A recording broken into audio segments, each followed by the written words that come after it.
Dans cette dernière partie, on va utiliser un exemple, le MUX 4A1, pour introduire les différents types de description d'architecture.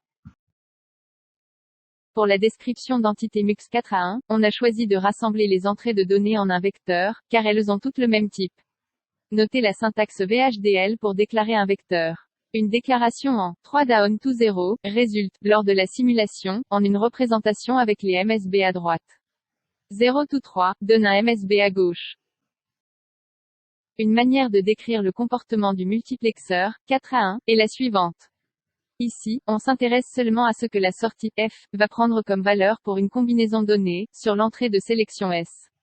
La solution utilise l'instruction if, else-if. C'est une instruction propre au domaine d'exécution séquentielle dans VHDL.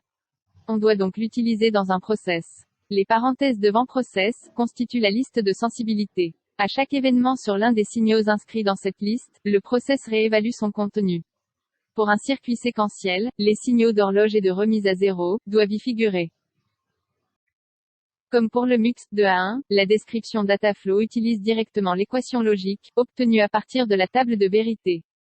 Notez que la ligne qui affecte l'expression à la sortie F est écrite directement, entre begin et la fin de l'architecture, sans process.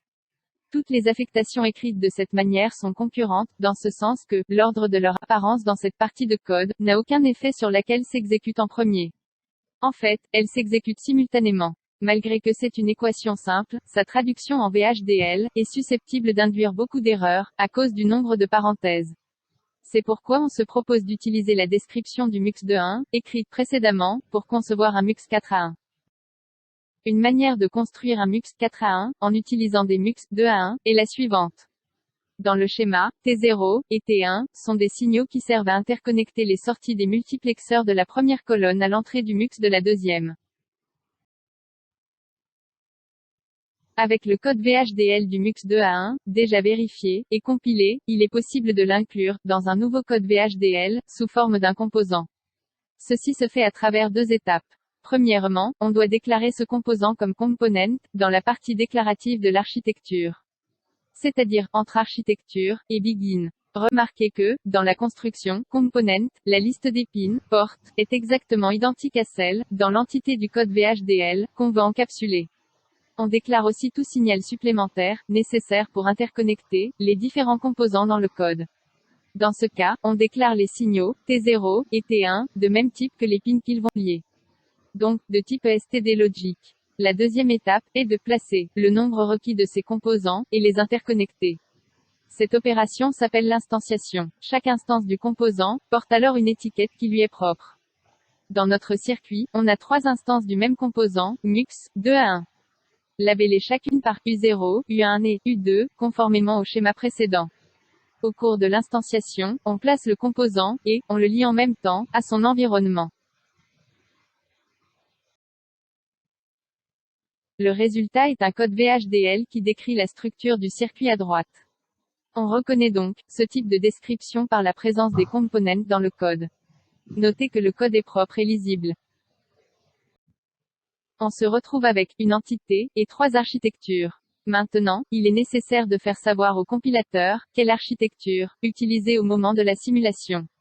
C'est le rôle de la configuration. On commence par créer l'environnement de test pour notre conception, MUX 4.1. C'est l'équivalent d'un banc d'essai réel, dans lequel on a besoin d'un générateur de fonctions, d'un moyen de visualisation et du circuit sous test. En VHDL, c'est un code dont l'entité est vide.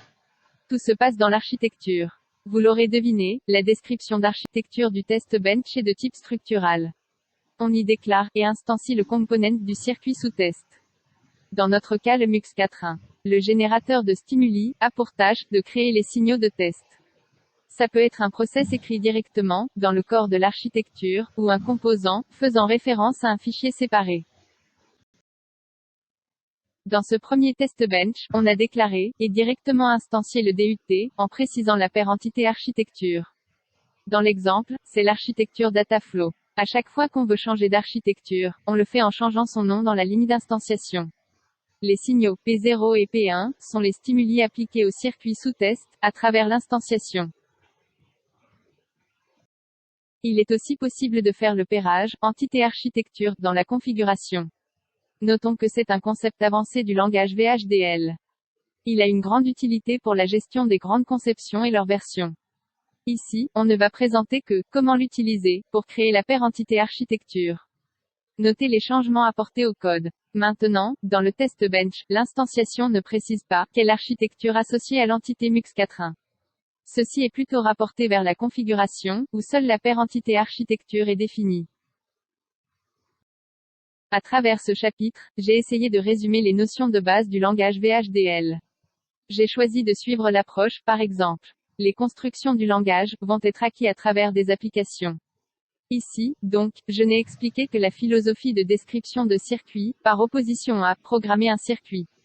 Vous devez être capable d'écrire un premier code VHDL, en vous aidant d'une référence de langage, tout en étant conscient des notions telles que VHDL synthétisable, VHDL de modélisation, et comment écrire différents types d'architecture. Je vous remercie de bien vouloir suivre ce cours.